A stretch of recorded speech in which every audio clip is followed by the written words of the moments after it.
உன் பாதை தெரியும், பாதை அறிந்தால் உன் வாழ்க்கை தொடரும். வாழ்ந்து பாரடி பெண்ணே பெண்ணே, வாழ நினைத்தால் உன் பாதை தெரியும், பாதை அறிந்தால் உன் வாழ்க்கை தொடரும். வாழ்ந்து பாரடி பெண்ணே பெண்ணே.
சித்ரா என் ஆஃபீஸ் ஸ்டாஃப்ன்றதுனால அப்பப்போ சில உதவிகள் செஞ்சுருக்கேன்.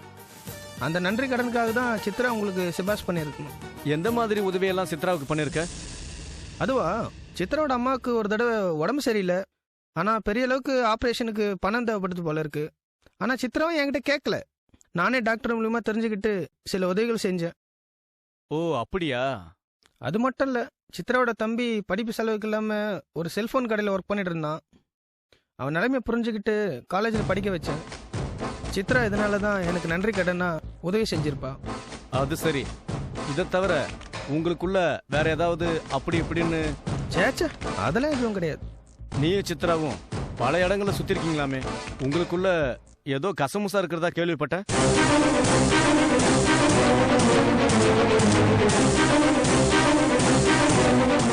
ஐயோ, இதெல்லாம் சுத்த பொய் பேட்டர்ன்.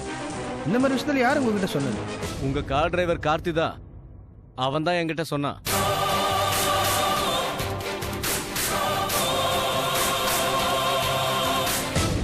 என்ன பேட்ரிக், அவன் பேச்செல்லாம் போய் கேட்டுக்கிட்டு?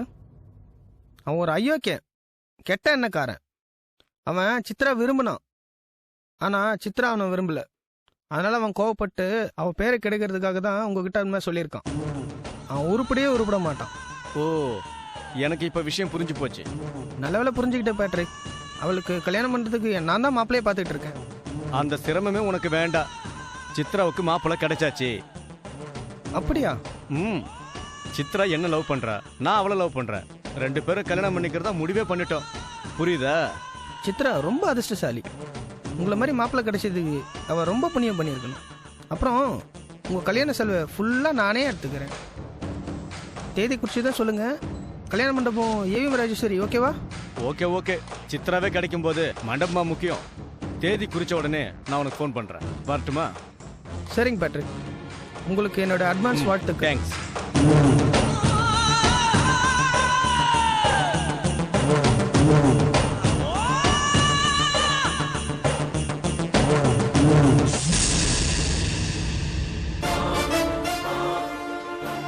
என்ன அப்படி பாக்குற? என்ன அதிர்ச்சியா இருக்கா?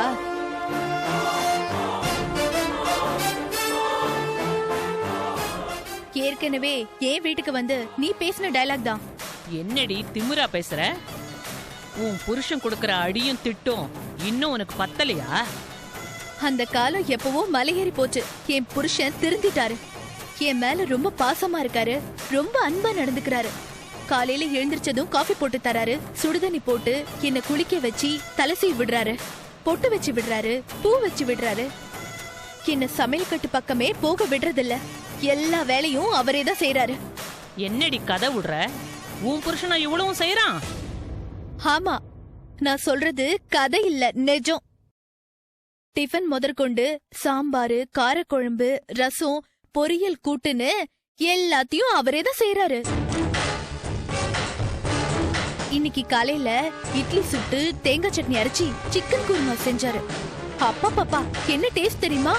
சமையல் செஞ்ச என் புருஷன் கைக்கு தங்க காப்பு தான் போடணும், அவ்வளவு டேஸ்டா இருந்துச்சு. டைம் கிடைச்சா அப்படியே எங்க வீட்டு பக்கம் வாங்க, ஒரு வாய் அப்படியே சாப்பிட்டு போல. அந்த மாதிரி டேஸ்டான டிஃபனை உங்க ஆயுசுக்கு நீங்க கண்டிப்பா சாப்பிட்டிருக்க மாட்டீங்க. ஏய், நிறுத்தடி உன் புருஷனோட புராணத்தை. அவன் பெருமைய பாட்டா பாடுற. எத்தனை நாளைக்கு அவன் இந்த மாதிரி உன்னை சீராட்டி வச்சிருக்க போறான்? நானும் பார்க்க தானே போறேன். பாருங்க, நல்லா பாருங்க. எனக்கு டைம் மாறிடுச்சு. இனிமே என் காட்டுல மழைதான். அதுவும் சாதாரண மழை இல்ல, ஐப்பசி மாசத்து அடமழை பெய்ய போகுது. உங்களால ஒண்ணும் பண்ண முடியாது. அடியே, நாய குளிப்பாட்டி நடு வீட்டுல கொண்டாந்து வச்சாலும் அது வாழை குழைச்சிட்டு எங்கேயோ போகும்னு சொல்லுவாங்க. அந்த மாதிரி உன் புருஷன் இப்ப திருந்திட்ட மாதிரி தான் தெரியும். ஆனா அவன் சொந்த புத்தியோட செய்யல. யாருக்கோ பயந்துகிட்டு தான் இப்ப திருந்தின மாதிரி நடிச்சுக்கிட்டு இருக்கான். போக போக பாரு என்ன நடக்கும்னு. ஜென்மத்துல பிறந்தது செருப்பால அடிச்சா கூட போகாதுன்னு சொல்லுவாங்க. உன் புருஷன் புத்தி மாறிட்ட மாதிரி நடிக்கிறான். கூடிய சீக்கிரம் அவன் சாயம் வெளுக்கல, என் பேரு ராஜேஸ்வரி இல்ல. அப்ப புவனேஸ்வரின்னு மாத்திக்க போறீங்களா? ஒருத்தங்க நல்லா இருந்தா உங்களுக்கு பிடிக்காதே. இதோ பாருங்க, என் புருஷன் ரொம்ப நல்லவரு. என்ன லவ் பண்ணும்போது ரொம்ப பாசமா தான் இருந்தாரு. ஆனா அதுக்கப்புறம் நீ கொடுத்த டார்ச்சர்னாலதான் அவர் கொஞ்சம் மாறிட்டாரு. என்ன கொடுமைப்படுத்தினாரு. நான் இல்லன்னு சொல்லவே இல்ல. ஆனா அதெல்லாம் அவரோட சொந்த புத்தியில செய்யவே இல்ல. சில விஷ கிருமிகளோட தூண்டுதல்னால தான் செஞ்சாரு. ஆனா இப்போ அவர் தன் தவறு உணர்ந்துட்டாரு. என்ன கொடுமைப்படுத்த சொல்லி ரொம்ப கண்ணீர் வடிச்சாரு. என்கிட்ட செஞ்ச தவறுக்காக அவர் மன்னிப்பு கேட்டாரு. நீயும் பொது மன்னிப்பு வழங்கிட்டியா? பொடி இவள. அடியே, இவ்ளோ பட்டும் உன் திமிரு இன்னும் அடங்கலையே. என் திமிரு அடக்கிறது என் புருஷனோட வேலை. நீங்க அத பத்தி கவலைப்பட வேண்டிய அவசியமே இல்ல. எந்த வீட்ல எந்த சமையல் நடக்குது, யாரு சிக்கன் சமைக்கிறா, யாரு மட்டன் செய்யறான்னு வீட்டுக்கு வீடு மோப்பம் பிடிக்கிற புத்திய முதல்ல நீங்க மாத்திக்கோங்க. உங்களுக்கு அப்படி ஆசையா இருந்தா கறியோ மீனோ முட்டையோ வாங்கி நல்லா எண்ணெய் ஊத்தி நல்லா வறுத்து சாப்பிடுங்க. அப்படியே உங்க மகனுக்கு போடுங்க, நல்லா திம்பாரு. என்னடி சொல்ற? எனக்கே பாடம் சொல்லி தரியா? ஆமா, இப்படி அடுத்தவங்களுக்கு எடுத்துட்டு வாழறதை விட ஒரு கைத்துல தூக்கு போட்டு நீங்க தொங்கலாம். ஊர்க்குடிய கெடுத்துட்டு இருக்காம உங்க புள்ளைக்கு அருமையான பொண்ணா பார்த்து கல்யாணம் பண்ணி பிறக்க போற குழந்தைக்கு நல்லது பண்ணிட்டு சிவலோகம் போற வழிய பாருங்க. என்னையா சாக சொல்ற? ஆமா, நீங்க மட்டும் சாகாத நாட்டுல ஓலை வாங்கிட்டு வந்துட்டீங்களோ, இல்ல சாவே கிடையாதுன்னு பிரம்மன் கிட்ட வரத்தை வாங்கிட்டு வந்துட்டீங்களா? மகாராஜாவா இருந்தாலும் ஆடு மேய்க்கிறவனா இருந்தாலும் இந்த மண்ணுல பிறந்துட்டா ஒரு நாள் இந்த மண்ணுக்கு அடியில போய்தான் ஆகணும். இதுக்கு நீங்க மட்டும் விதிவிலக்கு இல்ல, வாய பொலந்துதான் ஆகணும். என்னடி நாக்கு நீளுது? என்னையே எதிர்த்து பேசுறியா? என் வயசு என்ன, உன் வயசு என்ன? வயசு வித்தியாசம் பார்க்காம மரியாதை குறைவா பேசுறியா? ஒருத்தங்களுக்கு மரியாதை கொடுக்கறது அவங்க வயசுக்காக இல்ல, நடந்துக்கிற முறைக்காக தான் கொடுப்பாங்க. நல்ல குணம் இருந்தாதான் மரியாதையே கொடுப்பாங்க. ஆணவத்துக்கு யாரும் அடிபணியவே மாட்டாங்க. அப்போ என்ன ஆணவம் பிடிச்ச ஒண்ணும் அடங்கா புடாரின்னு சொல்றியா? அத நான் சொல்லிதான் நீங்க தெரிஞ்சுக்கணுமா என்ன? திமிராவ பேசுற? அடியே இப்ப சொல்றேன்டி, செவுத்துல அடிச்ச பந்து மாதிரி உன் புருஷன் பழையபடி மாறி டார்ச்சர் பண்ணி உன்னை சின்ன பின்னமாக்கல, நான் இந்த ஊரை விட்ட போயிடுறேன்டி. நீ இந்த உலகத்தை விட்டே போனாலும் என் புருஷன் இதுக்கு மேல என்ன டார்ச்சர் பண்ணவே மாட்டாரு, இது சத்தியம். என்னடி நக்கலாவா பேசுற? நல்லா கேட்டுக்கோ, நீ அரச மரத்தை சுத்தினாலும் அன்னதானம் செஞ்சாலும் கோயிலுக்குள்ள போய் அங்க பிரதர்ஷனம் செஞ்சாலும் உனக்கு குழந்தை பாக்கியமே கிடைக்காது. நீ தவமா தவம் இருந்தாலும் உன் வயித்துல ஒரு புழு பூச்சி கூட உருவாகாது. நான் வழி தெரிஞ்சு சொல்ற சாபண்டி இது. ஆமா, இவ பெரிய ரிஷி பத்தினி. நீ சாபம் கொடுத்தா அப்படியே பழிக்க போது பாரு. நீ கொடுத்த டார்ச்சரால தான் உன் புருஷன் எமர்ஜென்சில யமலோகம் போயிட்டான்னு நினைக்கிறேன். அடியே என்னடி கிண்டல் பண்றியா? இல்ல, சுண்டல் பண்ற. இதோ பாருங்கம்மா, ஒருத்தன் நல்லா இருக்கிறதும் கெட்டு போறதும் அவங்க புத்தியாலதான். நல்ல புத்தி உள்ளவங்க கண்டிப்பா நல்லாதான் இருப்பாங்க. நீங்க பொறுத்திருந்து பாருங்க. என்னடி ராமாயணம் படிக்கிற மாதிரி வியாய்க்கான பேசிட்டு இருக்க? வாய் ஓயவே மாட்டேங்குது. ஏன் டயலாக நீங்க பேசாதீங்க. இடிமழை விட்டாலும் செவி மழை விடாதுங்கிற மாதிரி என் புருஷனே திருந்தி என்ன டார்ச்சர் பண்றத விட்டாலும் உங்க டார்ச்சர் ஓயவே மாட்டேங்குதே. உன் பையனுக்கு கல்யாணம் பண்ணி பேர பிள்ளைங்க உன் மூஞ்சில ஒண்ணுக்கு விட்டாலும் உனக்கு நல்ல புத்திய வராது. என் வீட்டுக்கார் வெயிட் பண்ணிட்டு இருப்பாரு, நான் கிளம்புறேன்.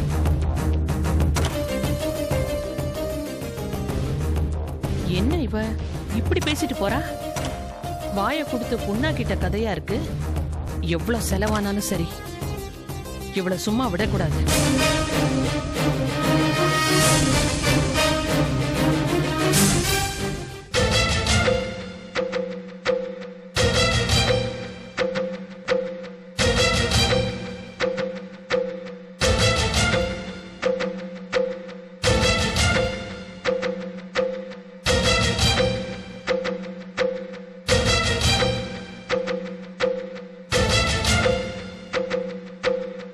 ஹலோ சார், என்ன இங்க வந்து உட்கார்ந்திருக்கீங்க? உங்களுக்கு ஏதாவது பிரச்சனைன்னா உடனே மொட்டை மாடிக்கு வந்து உட்கார்ந்துடுறீங்க. என்ன பிரச்சனைன்னு சொன்னாதானே தெரியும். சரி, இப்ப கேக்குறேன், என்ன பிரச்சனை உங்களுக்கு? சித்ரா, நான் இப்ப பல பிரச்சனையில இருக்கேன். ஒன்னா ரெண்டா சொல்றதுக்கு ஒண்ணு ஒண்ணா சொல்லுங்க. என்னன்னு சொல்லுவேன்? எனக்கு புதுசா பிரச்சனை உருவாகிட்டு இருக்கு. இப்ப நான் டென்ஷன்ல இருக்கேன். உங்க டென்ஷனை குறைக்க தானே நான் வந்திருக்கேன். பிரச்சனை என்னன்னு சொல்லுங்க. இத பிரச்சனைன்னு சொல்றத விட மன உளைச்சல் சொல்லலாம், மன அழுத்தம்னு சொல்லலாம். என்ன உளைச்சல், என்ன அழுத்தம், புரியுற மாதிரி சொல்லுங்க. சித்ரா, என்னை இன்னைக்கு பார்க்க உன் லவர் வந்திருந்தான். ஏன் லவரா? நீங்க தானே என் லவரு. அப்படி இருக்கும்போது வேற யார் வந்தா? நீ என் லவர்னு இத்தனை நாளா நான் மட்டும் தான் சொல்லிக்கிட்டு இருந்தேன். இப்ப நிறைய பேர் சொல்லிட்டு திரிகிறாங்க. முதல்ல அது யாருன்னு சொல்லுங்க. சொல்றேன், உன் புது லவர் பேட்ரிக் வந்திருந்தான். ஓ, அந்த லூஸ் வந்திருந்தானா? பேட்ரிக் பெரிய ரவுடியாச்சே, அவனா லூசு? முரட்டு லூசு. என் கண்ணுக்கு அவன் அப்படிதான் தெரியறான். அவன் ஒரு முட்டாள். என்ன எப்படி சொல்ற? போற போக்க பார்த்தா நான் தான் பெரிய முட்டாள் நினைக்கிறேன். ஏன் அப்படி சொல்றீங்க? வேற எப்படி சொல்றது? சித்ரா என் லவரு, நானும் அவளும் ரொம்ப சின்சியரா லவ் பண்றோம். கூடிய சீக்கிரத்துல கல்யாணம் பண்ணிக்க போறேன்னு பேட்ரிக் என்கிட்டயே சொல்றான். ராஸ்கல். இத போய் பெரிய விஷயமா பேசிட்டு இருக்கீங்களே. ஒரு விஷயத்தை நீங்க நல்லா புரிஞ்சுக்கணும். நான் அழகா இருக்கிறத பார்த்து மயங்கி என்ன நிறைய பேர் காதலிக்கிறாங்க, என்ன அடையணும்னு ஆசைப்படுறாங்க. எனக்கு பயந்துகிட்டு யாரும் இது வெளியே சொல்றது இல்ல. பேட்ரிக் லூசுங்கிறதுனால வெளியே சொல்லிட்டு தெரியறான். என்ன மாதிரி இல்லையே. உங்களை எங்க அவன் கூட? நீங்க படிச்சவரு, பணக்காரரு, அழகா இருக்கீங்க. என் பர்சனாலிட்டிக்கு நீங்க பொருத்தமா இருக்கீங்க. ஆனா அந்த பேட்ரிக் மொரட ரவுடி. அவன் வயசு என்ன, ஏன் வயசு என்ன? அவனுக்கு எனக்கு ஏணி வச்சாலாவது எட்டுமா? அவன் எனக்கு ஒரு மேட்ரே இல்ல. நீங்க ஏன் இப்படி ஃபீல் பண்றீங்க? எப்படி ஃபீல் பண்ணாம இருக்க முடியும்? அவன் உங்ககிட்ட பழக்கக்கூடாதுன்னு என்கிட்டே ஆர்டர் போடுறான், லா பேசுறான். அவன் எப்படி சமாளிக்க போற? எனக்கு அவனை சமாளிக்கிறது ரொம்ப ஈஸி. மத்தவங்களுக்கு தான் அவன் மொரட ரவுடி. எனக்கு முன்னால பேட்ரிக் சின்ன குழந்தை. உட்காருன்னா உட்காருவான், எழுந்துருன்னா எந்திரிச்சிருவான். அவனுக்கு அல்வா கொடுக்கறது தான் ஏன் நோக்கம். சித்ரா, ஆரம்பத்திலே கிள்ளி எறியறதை விட்டுட்டு எதுக்கு அதை வளர விட்டு கோடாலி போட்டு பொழக்கணும்? பேட்ரிக் உன்னை காதலிக்கிறதா சொன்னவனே நீ மறுத்திருக்கணும். இப்ப அவன் ஆசையை வளர்த்துக்கிட்டு இருக்கான். அவன் ஆசையை வளர்த்துக்கிட்டா அதுக்கு நானா பொறுப்பு? நான் அவனை லவ் பண்ணேன்னு சொன்னேன். நான் அவன்கிட்ட பாசிட்டிவா பழகிறதுனாலதான் சில காரியங்கள் சாதிக்க முடிஞ்சது. என்னன்னு கேக்குறீங்களா? இத்தனை நாளா உங்களை பணம் கேட்டு டார்ச்சர் பண்ணிட்டு இருந்த சிவாவும் பேட்ரிக்கு ஆஃப் ஆனதுக்கு யார் காரணம்? நான் தானே காரணம். இனி நீங்க அவங்களுக்கு பணமும் தர வேண்டியதில்ல, டார்ச்சரும் இல்ல. எப்படி ஐடியா? அதை நான் இல்லைன்னு சொல்லல. ஆனா வெளியில போற ஓனான மடியில எடுத்து விட்டுட்டு அவஸ்தைப்படுறேன். அவன் பிரச்சனையை விடுங்க. பொம்மை கண்ணுக்குட்டிய காட்டி மாட்டுக்கிட்ட இருந்து பால் கறக்குற மாதிரி தான் பேட்ரிக்க ஆசை காட்டி என் காரியத்தை சாதிச்சுக்கிட்டேன். சரி, உங்களுக்கு வேற என்ன பிரச்சனைன்னு சொல்லுங்க, அதையும் சால்வ் பண்ணிடுறேன். அத உன்னால சால்வ் பண்ண முடியாது சித்ரா. என்னால முடியாதது எதுவுமே கிடையாது. நீங்க விஷயத்த சொல்லுங்க. வேற ஒண்ணும் இல்ல. அமுதாவோட அப்பா, அதான் என் மாமனாரு, சாந்தியை கல்யாணம் பண்ணிக்க சொல்லி என்னை கம்பல் பண்றாரு. அவரை எப்படி சமாளிக்க போறேன்னு எனக்கு தெரியல. நான் உன்னை மிஸ் பண்ண போறேன்னு ரொம்ப பயமா இருக்கு சித்ரா. சின்ன புள்ளத்தனமா பேசாதீங்க. நான் கண்டிப்பா உங்களுக்கு தான். அதுல உங்களுக்கு எந்தவித சந்தேகமும் வேண்டாம். கன்ஃபார்ம். எப்படி சித்ரா? என் மாமனார் சாந்தியை கல்யாணம் பண்ணிக்கன்னு சொல்றாரு, அதுக்கு என்ன சொல்ற? It's very easy. சாந்திய கல்யாணம் பண்ணிக்கிட்டு சாந்தி முகூர்த்தம் நடத்துங்க. என்ன பேசுற நீ? நான் அவளை கல்யாணம் பண்ணிக்க மாட்டேன். எனக்கு நீ தான் வேணும். முட்டாளா நீங்க?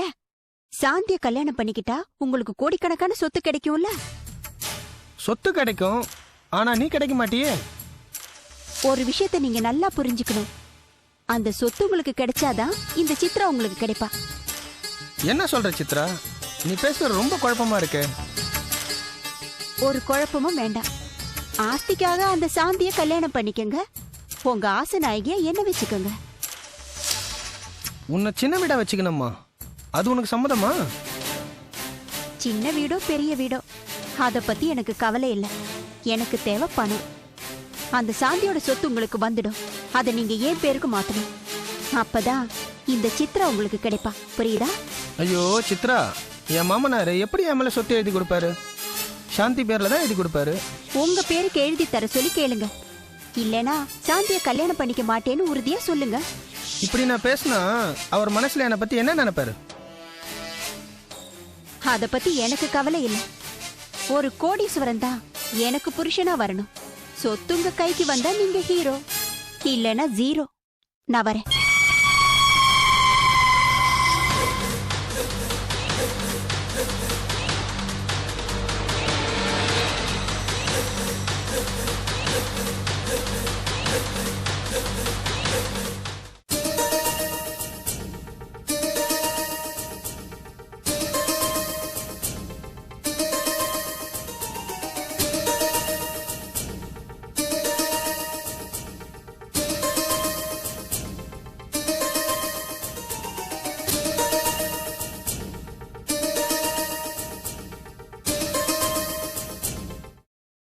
சார், வாங்க வாங்க உட்காருங்கோ. சொல்லுங்க, என்ன விஷயம்? என் ஜாதகத்தை எடுத்துட்டு வந்திருக்கேன். கடந்த 6 மாசமா நாய் படம்